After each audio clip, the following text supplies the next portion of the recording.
Hello, friend, and welcome to Picast 2.2 with Anne-Marie and Peter. Hello. Oh, he's got some nudes. We have some nudes. Play the nudes too.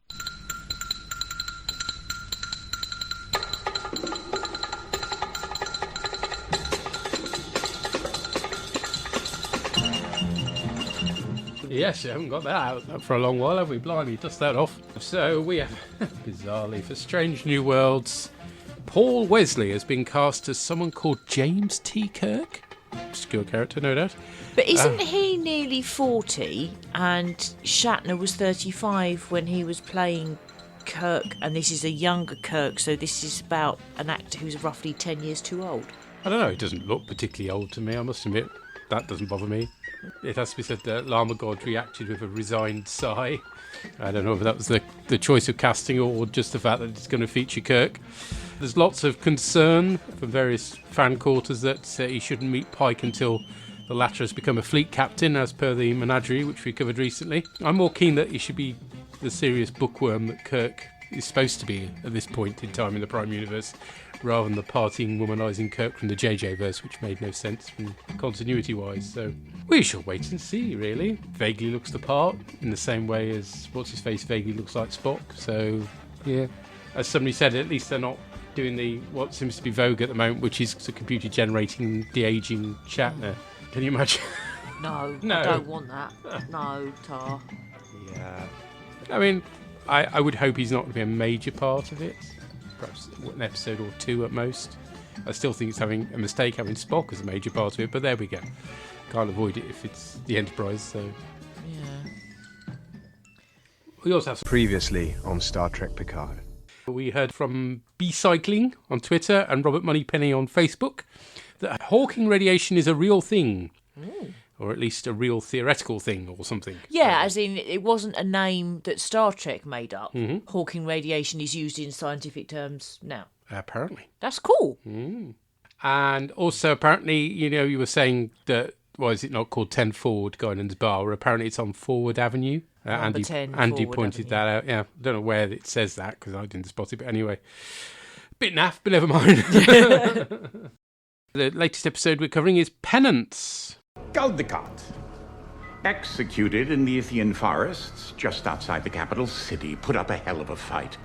In this reality, he's the reason you have that nifty synthetic body. General Martok, defeated in armed combat after a bioengineered virus, by all accounts a nasty little creation, decimated his Klingon homeworld. And Sarek, Director Sarek, decapitated on the steps of the Vulcan Science Academy in front of a crowd that included his wife and son. Nice touch. And all carried out by the same withering hand. Who? Why, the greatest general the mighty Confederation of Earth has ever seen. The most bloodthirsty, merciless, ruthless human to ever set out to conquer the galaxy. You, of course. So you've got the sort of planetary net thing. What, presumably... Is it planetary? Well, it's something to do with the environment, isn't it? Yeah, I'm not sure. Anyway, it's flashing and all alarmy, but I don't know whether it's a perimeter fence or a planetary. I couldn't get a sense of scale. I think it's, from what Q was saying, it's something to do with the environment, because they didn't, unlike our universe, they didn't hope, which we hope they will calm down on filling the atmosphere with hydrocarbons and whatnots. Whereas this, they just carried on and then built a shield to try and stop presumably the sun doing too much damage or something. I don't know what the science is of it. But anyway, I think it's to do with environmental stuff rather than a shield to protect the planet from invaders. Okay, no, fair enough. I like you get an exchange between Picard and Q, and Picard's like, I'm just too old for your bullshit, which I quite like. But you can see that Q is not well. His eyes don't look right, do they? No, I assume that's a makeup thing rather than John Delancey looking really old. But or maybe it's a happy coincidence. But I do like the fact that Q's not himself, which is good. So it'll be interesting to see how that plays out. And I think Q's always much more interesting when he's vulnerable in some way. And the classic one is the one where he's he's naked in the air. All his godlike powers are taken away, and that's much more interesting than just him clicking his fingers and teasing everybody. Because that's irritating, to be honest. Yeah, so you're right. That's interesting. And as part of the exchange, Q hits Picard and gives him a nosebleed, even though he's a synth. It's a bit. Yeah. I imagine synths are built to bleed, so. Oh, fine. I'm built to bleed. That sounds like a wrestling thing, doesn't it? And Picard has got Romulan slaves. So, yes, we are, as Lee put us, in Nazi Starfleet, aren't we? Yes, Lee was right. Because it's not the Mirror Universe, which is a bit annoying. I mean, when you've got the Terran Empire already out there to use, why bother creating a whole new one? Well, Maybe it'll pan out to make sense later on again, but it's the Confederation, isn't it? Which is very US Confederates. Yes. Hence slaves, I guess. Yeah. So, Yeah. And evil Picard has a room of skulls. Yes, including Skulder Cat. Yes, Skulder Cat. Oh, God. That wasn't my pun, by the way. That was all over Tumblr and Twitter quite quickly after the episode. Yeah. And actually, this reminded me a bit of Emperor Cartagia with all his skulls. Oh, yes. Yeah, so they were all on pikes, weren't they?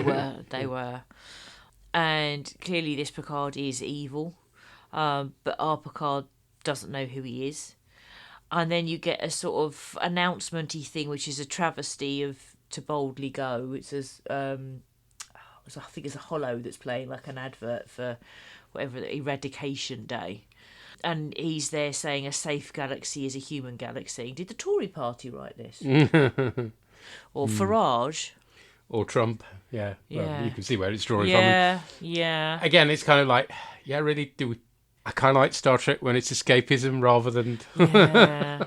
Never mind. And then someone brings him coffee and he's just like, oh no, as though only bad people drink coffee. Fuck off. Yes, well... Oi. Careful. Let's be generous.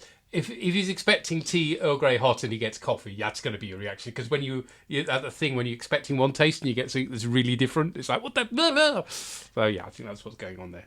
Right. Okay. And then you find that Seven is also in this alternate universe, and she's the president. Yeah, wearing the most uncomfortable looking sleepwear ever. Yes. Oh, that stuff up at the back. Oh. Yeah. Ow.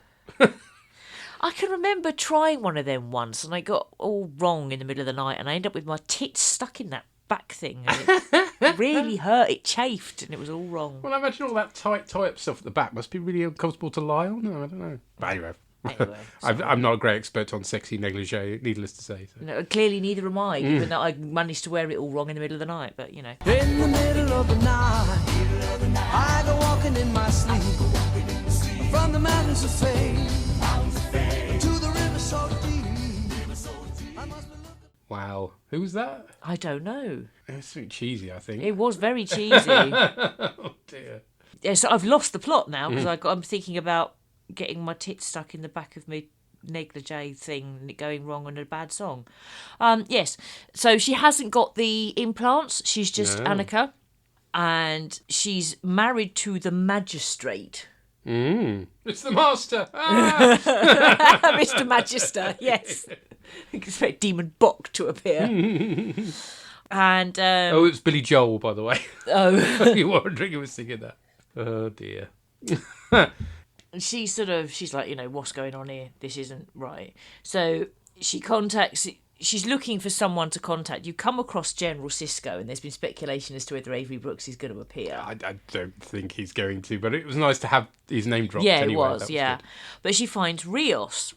And so she's talking to him on a secure channel, and she says, we're on a secure channel. Do you want to report anything out of the ordinary? And he's like, 7? And she's like, yes! And then you see, Elnor is also in this alternate universe, and he's being rounded up, and he gets rescued by Raffi.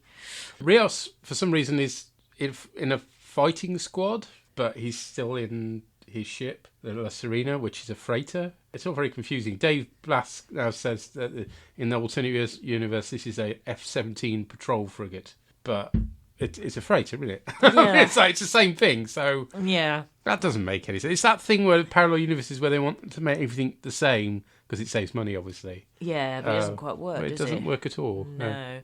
And aren't they like blowing up Vulcan or something? Yeah, they're blowing up Vulcans. Yes.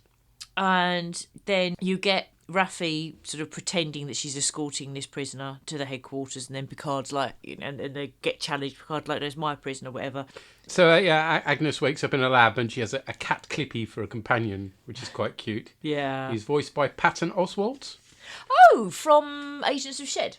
Yes, and Brooklyn Nine-Nine is the fire chief in that. And he was in the BSG spin-off Caprica. Not that I don't think you watched that, did you? No. And he does loads of voiceover, including the rat in Ratatouille. But yes, I like Agnes in this. She's fun when she's out of water. Yes. And then Seven turns up, and it turns out they have a ball queen in a jar, or at least the upper half of one, which is a nice effect. I kind of expected there to be also my fellow Earth that could like sort of Futurama. Oh, it's not just the head. You get the top half of the body. Yeah. And this time played by Annie Werschig. Oh, so it's not Alice Krieg? I thought it was. No, it isn't.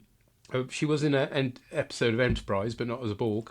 Okay. I mean, I like the makeup. It's fantastic. It seems slightly more alien than the Borg. It does. Queen has The done in the eyes seem somehow more alien. Yeah, and the stuff around the side of the head and stuff, yes. Yeah. And the Queen is aware of the fact that the timeline is all messed up by a divergence.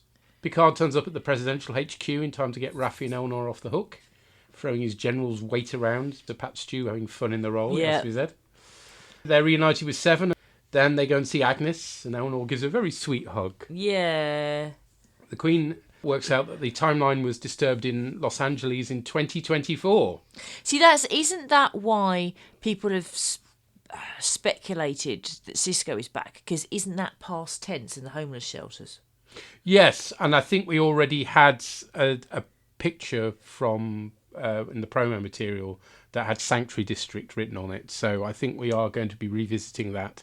But that doesn't need Cisco in it, obviously. In fact, it would be rather messy if it was, because obviously Cisco was only briefly there. So, yeah. Anyway, they need to see the Watcher, who's presumably Guinan. So, we're going to get Guinan back again. So they need to time travel, and Picard talks about using the old Kirk slingshot round the sun manoeuvre, which is nice. Yeah, I did like that came up in the conversation. And of course, the excuse for not being able to do that generally is it requires somebody with the mental abilities of Spock to do the calculations. But of course, they've got the Queen, so they can use her to do that. But then they've got to get her out of the situation they're in where they've got to execute her. So they try and get Rios to beam them up, but there's a lockdown in place due to the approaching Eradication Day event. We see a giant hologram of Brent Spiner proclaiming a safe galaxy as a human galaxy. I knew he was in this season from the promo material, but we just don't need him again. One season's enough, really. We want Gates McFadden. Yes, definitely. And Michael Dorn and Geordie. And LeVar Burton as well. Yeah. Please. Actually, LeVar Burton can just do a cameo at the end when it's all nice again, and it's just him doing Reading Rainbow. There's a long padded section where Agnes attempts to break through the comms and Raffi the transporter block. Arnold takes out some security bods in a rather bloody fashion, cutting necks and all sorts. Ugh. Meanwhile, Picard is stalling, carrying out the Borg Queen's execution in front of a big crowd, who eventually turn against him, just before they then, of course, all get beamed to the La Serena. Agnes plugs the Queen into the ship, but the Magistrate beams over with some security bods, and they shoot a big hole in Elnor, which is quite the sort of cliffhanger, I suppose. And yeah, that's our episode, which is okay. Some disappointments in it already. I say quite why we need another Dark Vision of Starfleet, I don't know. But ultimately the actors are having fun, which kind of carries it all off. So, and at least we've got all of our regulars in the alternate universe, and it's not just Picard and the others are in. You're following them in two totally separate timelines. Do you know what I mean? That was never going to happen. Particularly, I mean, sort of produced all the promo material with them all in. I mean, they weren't going to just be in the first. No, episode. but I mean, as in, it's not Picard stuck in the wrong one, and then we've got another story with everybody else. Oh, I in the see what you mean. one They're kind of the B plot. Yeah. Yeah. No, at least they're all in the same universe, which is something. I think for me, the biggest plus of this episode is the idea that Q is ill. I'm intrigued by that. Yeah, that's just you right at the start, and then we don't see him again for the rest of the episode. So the whole hello, Fizzy. Can we get through the barrier was just annoying because I knew the answer would be yes. Yes, it was. It was a bit tiresome padding, and I said the whole thing about sort of cutting those security guards' necks, and then there's some quip about it being Raffi saying he's showing off or something. It was like, that's really not something to be joking about. That's grim. No, yeah. I mean, back in the day we did Vulcan nerve pinches. That's far better, really. Yeah, but I think that what I did like was they didn't just get away, and those people have beamed up. What I don't want is a really nice, easy resolution in the beginning where in 30 seconds they've just disarmed them. I hate to say it, but I suspect that will happen because I think they've just been bored just to give it a sort of climatic resolution to the episode. But it's clear that the trajectory of the episode is that now they're going to travel back in time in the next episode, I would assume. So they ain't going to mess around for too long, I don't think, with the magistrate. But I think the idea that Guinan is the Watcher I like, because that's what I wanted. If you remember, I said last time that I wanted her to be the one who understood. And again, what wasn't her going bar on. in LA? Yeah. So it makes sense them going back to LA. And 2024, was she still? When did they pick her up? That's is it Times Arrow. Yeah, I don't know where. She's stranded for a while, isn't she? But that was Samuel 18 Clements something. Day. Or But 90 how long? something. How long was she there? Was she there all the way through then? And then Picard met her later, I think. That was the thing. So she can be in 2024. Yeah, so that works. It works with the continuity. Just be nice if they make reference to it somehow. So that. But I don't want any more Brent Spiner, Tar. No! Why? Why do we need more Brent Spiner, for heaven's sake? And I'm hoping that the Nazi Starfleet, we're not going to see much more of it. We might not if they're going back in time. We'll be seeing something about how the world is in 2024, basically. So. Well, which is fine. And then Nazi Starfleet's defeated at the end, and then there's LeVar Burton doing Reading Rainbow or something. Right. I really wouldn't hold your breath for that, but no, anyway. Sorry. I just think it's sweet that he reads books and stuff, and he reads them really well as well.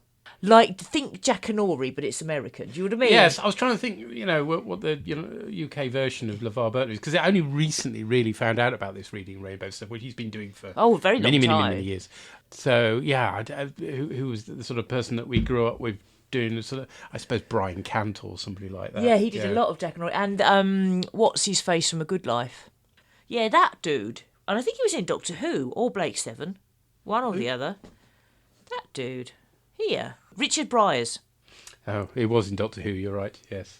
Yeah. As the blooming great architect stroke caretaker. That's it! Yes. Obviously, the chief caretaker, and then he was possessed by the great architect. Let's not dwell on that story. No, that's terrible. You can pour me another beer while I read the feedback we've had from Robert. And Robert writes, so, it's the Mirror Universe, except that it's an all-too-realistic authoritarian dystopia rather than the moustache-twirling cartoon villains. And all because of a divergence in 2024, a year I couldn't help but notice because past tense is my favourite DS9 standalone story. So thanks, Picard, for giving me an excuse to rewatch it. It's scarily prescient for what the 2020s would really be like with inequality, social unrest and geopolitical instability. I'd say not to get political, but that would be a lie. So I can see why they'd revisit it, and there are so many callbacks that I don't think they picked that date by accident. The slave-holding society being called the Confederation is about as subtle as a brick to the face and doesn't need to be, but it makes for a tense moment when the Alt-7 says Federation and gives her evil husband / PA pause. I wonder if he knows more than he's letting on, considering he went from zero to suspicious over what could easily have been a slip of the tongue. Are the parallel universes leaking into each other in more ways than just the main cast remembering the prime timeline? For that matter, Picard's domestic abuse flashbacks in episode 1 didn't sit well with me, considering what the Federation is supposed to be, and I'm wondering if they are flashes of this universe instead. Right. That would be more interesting than where we thought this was going, wouldn't it? Although they've still got to explain how they all end up dressing in Dickensian clothing, but anyway. Yeah. But yes, that would make more sense. And he says, thanks again for a great podcast, and I hope you're enjoying season 2 as much as I am, Jeff. Thank you, Jeff. Thank you, Jeff. I think it's early days, it's fair to say. There's some good stuff and some stuff where I'm going, where's this going? Why are they doing this? All may be answered, Yeah. We've heard from the God of Llamas. Lois looks got the fixia tree Jake. Now that's what I call Star Trek. Now, Star Trek has long been known for its use of subtle metaphor, allegory, and allusion to create analogies of modern-day life and to use the far-future setting to put across complicated and difficult ideas in subtle and nuanced ways. And this episode is not one of them. No, this episode is more like, let this be your last battlefield, you know, the one where there are two types of alien, one with half black, half white faces, one down one side, one down the other, to say that racism is stupid. And basically the message of that episode is, it's stupid, and it's as subtle as nothing. And this episode also has a fair degree of unsubtlety to it as well. We've gone to a mirror universe here, and instead of the good, happy, cuddly, fuzzy Federation, we've got the evil, nasty Confederation. And I'm not going to dwell into that one. I think listeners will be able to figure that one out themselves. But yeah, that's a name to pick for sure, isn't it? We want to show how evil they are. And we find ourselves in a world that is a polluted, authoritarian nightmare. I mean, it's not exactly subtle here, is it? It's not exactly subtle. Knowing that they're going to go back to the 2020s at some point very soon, I think we can expect the same sort of subtlety in the storytelling there as well as, like, say, having a Galaxy-class saucer smash into your face. So yeah, we'll see. But generally, this episode is unfortunately a bit of a disappointment, given how good the opening episode of the season was last week. This really is a collection of Star Trek's greatest hits, really. It's a load of tropes. I mean, we've got time travel, and now we've got mirror universes, and I mean, we've done mirror universes before, and I know that this isn't the mirror universe. They go to great pains to tell us that time travel has changed the future. This is actually their actual reality. It's just been changed, so it's definitely not a mirror universe, because, you know, they don't want to be retreading that old stuff, even though we also know from the J.J. Abrams films that time travel creates splinter universes anyway. But never mind. But for all they might want to say that this is something different, it's not something different. We've done the Dark Mirror Universe Federation before, and this is basically it. I mean, it's the layout is slightly different, but it's the same thing, isn't it? And I've said before that I'm never particularly happy with alternate universe stories unless it's going to tell us something about the characters or do something new. And I guess the promise with this one is that if they don't fix everything, then the universe that we knew and loved will be gone, and they have to save it. So that's the stakes here, I guess. But even so, at the same time, it does feel somewhat tired, and it's disappointing with that, really. And really, knowing they're probably going to go and do a Star Trek 4, it's kind of hard to care as well, because we also know that they succeed given Discovery kind of well. I mean, we don't know enough about Earth in that time, but still, I want to see something new from this, and at the moment we're really seeing something old. So, I mean, it has been pointed out that there is a wide range of Star Trek TV programming available at the moment. If you're in one of the countries fortunate enough to carry Paramount Plus, that is, otherwise, fuck you. But if you are fortunate enough to be graced with that television, then you've got a whole range of things. You've got Discovery, which is actually doing the Star Trek-y thing of exploring to the future. You've got Lower Decks, which is doing the same sort of thing, but with humour. You've got Prodigy, which is a way to get kids into Star Trek, and now you've got this, which I guess is more kind of the nostalgia trip. So yeah, if they want to go back and rehash old things, then I guess this is the place to do it. But even so, I mean, speaking of that, Lower Decks has revisited a whole load of the well-known, well-worn Star Trek tropes and kept it entertaining and funny, and in a lot less time than this series has. So yeah, Picard really has got a lot to live up to here. And the biggest crime this does commit, really, is it doesn't show us any new spaceships, or if it did show us any particular ones, it didn't really notice very much. Even the Confederation seems to be rather conveniently using the same class of ship that Rios is fond of with his Licenza, so we're not really seeing anything new there. And we hear one of the names of one of the ships is the CSS World Razor. Really? Like I said, sledgehammer, Galaxy-class saucer to the face, not subtle. On the plus side, though, one of the issues with these sorts of stories is that the viewer often knows a lot more about what's going on than the characters do, and it can sometimes be painful with the characters trying to catch up. And at least here with this one, we've got a lot of characters trying to figure things out. As the episode went along, the characters sort of figured out what they were doing and what was going on a lot quicker than Picard's very slow, stumbling realisation with Q at the start of the episode. So that at least was something. It didn't drag as every single character took exactly the same amount of time to figure out what was happening. So that was something. And one of the positives about this episode is, of course, Q. Q is back being Q. He's as mischievous and dangerous as ever before. In fact, there seemed to be a more of dangerous edge to him this time as well, which was really appreciated. And there's the hint that there might be something not quite right with Q as well. So yeah, that's at least a mystery that's going to keep some interest going for the remainder of the season. And we get the Borg. Well, the Borg Queen who is desperately in need of a bath anyway. Or at least that's what it seems like with the sort of nonsense that she's spouting. She started to sound like one of those hybrids. The hybrid! Isn't she? This is going to give us an interesting chance for both Picard and Seven to face up the other aspect of their relationship with the Borg. This previous season, Picard had to deal with Borg that were no longer connected to the collective and working on their own individual journeys. He had to overcome his prejudices against that, so he's done that side of things. Now we're going to have to face their relationship with the actual Borg themselves, so that at least promises a little bit of interest there. So I guess that's what's going to take our characters through back into their actual reality when they do save the day, which they will. Spoilers, no spoilers, I don't know, but they're going to do it, aren't they? So yeah, it's not been boring enough for me to not say I don't want to watch next week's, because it does at least also rattle along, as I said. But all the same, I'm desperately wanting something new, and so far this episode doesn't really deliver that. Still, as ever, I'll be interested in finding out what everyone else made of this. I hope everyone is still continuing to keep safe and well, and until next time, glory to you and your cast. Yeah, it's not subtle, and it's not original either, which I think is a more damning thing. I did pick up as well that the new Borg Queen does sound like the hybrid in BSG. It is reminiscent of the Right. It's sort of the way When the she was talking to herself. Yes. Yes, that yes, was very hybrid-like, wasn't it? Yeah. Yeah. Yeah. And if Picard and Seven are made to sort of face their relationship with the Borg in a way, that's it is a continuation of season 1 for Picard and potentially for Seven as well. So that could be interesting. But then I kind of think that really that was explored in First Contact, wasn't it? To an extent, but it's not necessarily a well that I don't think they can't go back to and perhaps get something else out of. Okay. So yeah, that sort of stuff. There's sort of seeding stuff that's looking promising, like the Q not being himself as well. Yeah. But yeah, I mean, as he says, the only new ship we saw was Picard's painting of the World Razor, which is kind of like Galaxy class but mean. Yeah. And that was just a painting, so I don't suppose we'll be seeing it for real. I mean, obviously they're going to succeed. I mean, there's never any sort of worry about that or any tension. It's just a question of what sort of price they might pay in the process of doing it. That was always going to be the key thing, and what they'll go through in the process of saving the day by the end. So that's always going to be. I mean, Star Trek's never going to end on a massive downer. So there'll be an outcry if they did. Blimey. Unless because they're finishing 2 and 3 back to back, potentially 2 could end on a downer. It could be a sort of Empire Strikes Back-y. Yeah. Yes, it could be. But it'll be resolved in Return of the Jedi, effectively. Yeah. Hopefully not with Ewoks. I was going to say, how do we get Ewoks into Star Trek? What's the Star Trek equivalent, I wonder? Some kind of baby Tellarite. I don't know, baby, Tellarite. No, it doesn't work, does it? God. Tellarite babies. Do they get called piglets? I kind of hope they do. But anyway, that's off. That's just a weird tangent we've gone off on. Sorry. Now I'm imagining that all Tellarite children's TV is like Peppa Pig. Somebody do a Peppa Pig but looking like a Tellarite. That would be amazing. Tellarite.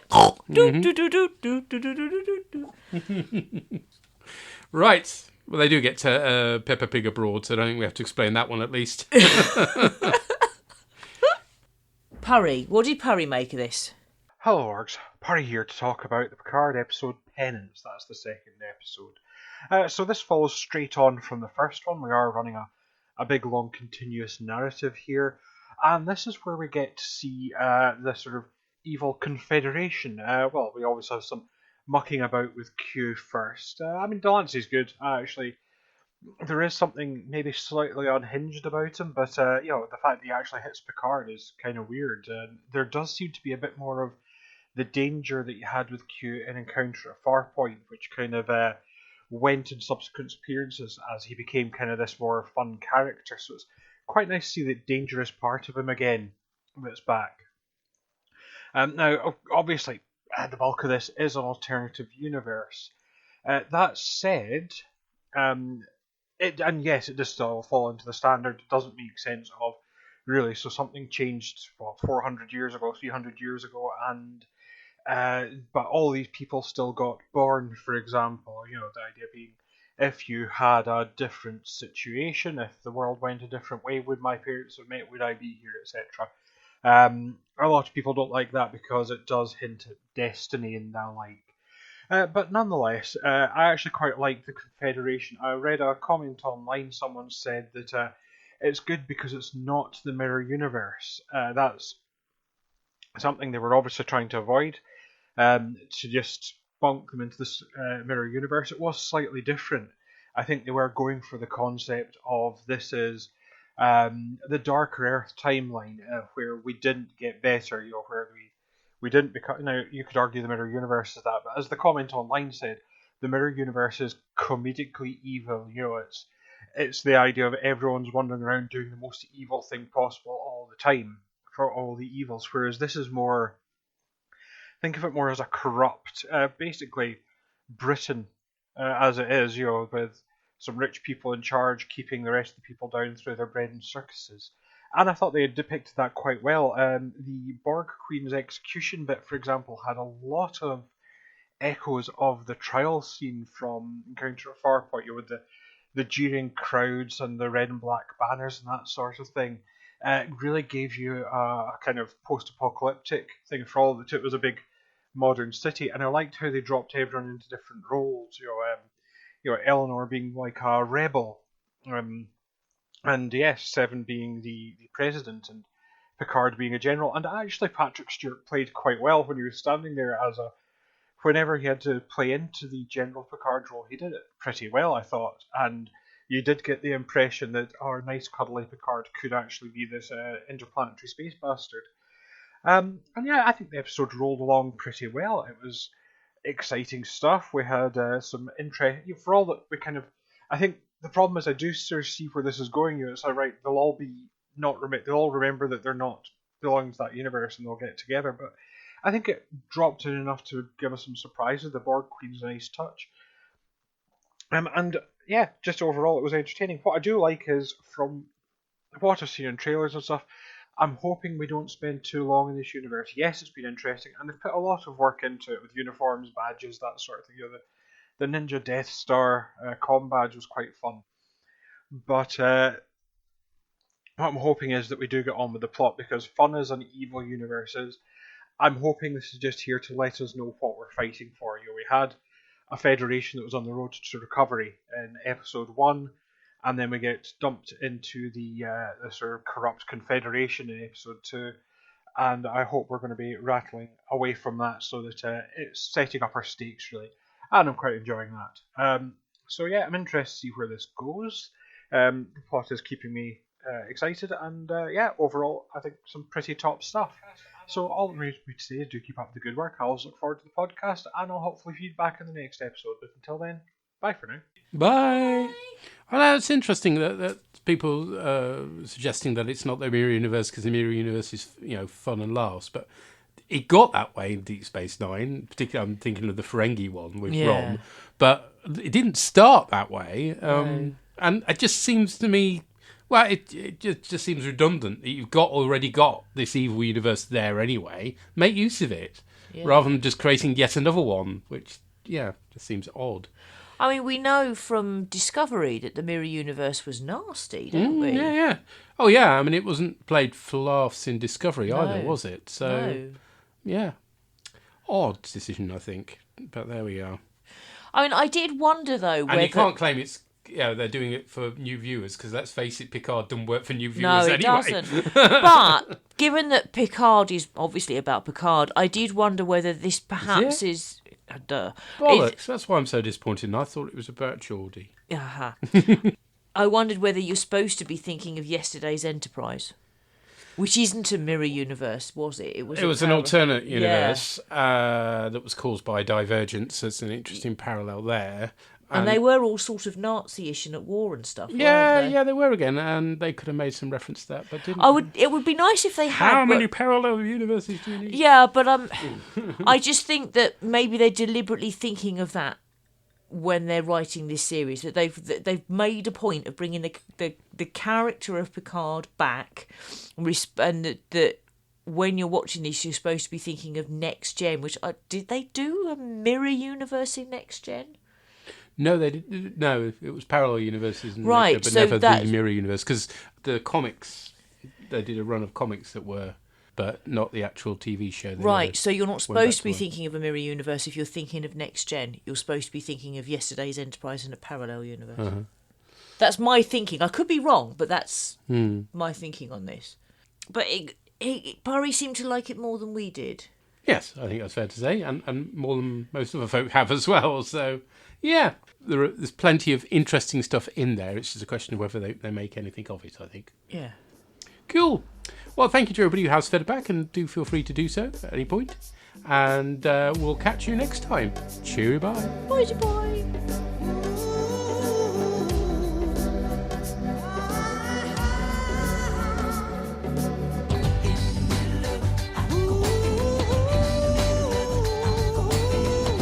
The artwork for this podcast was created by Andy Palastides. All music referenced is for illustrative purposes only, and no copyright infringement is intended. Find our website at borgcast.libsyn.com. And we have a YouTube channel as well. You can find the Borgcast playouts on Spotify for your listening pleasure. Visit our Tumblr site at borgcast.tumblr.com, where you'll find images accompanying the episodes discussed in this cast. Send emails or MP3s to borgcast@gmail.com. Or you can contact us via Twitter on rev_org or Borgcast ammo. #Borgcast. In the middle of the night, I go walking in my sleep through the valley of fear to a river so deep. I'm in search of something taken out of my soul, something I can never lose, something somebody stole. I don't know why I go walking at night, but now I'm tired and I don't want to walk anymore. Shut it down!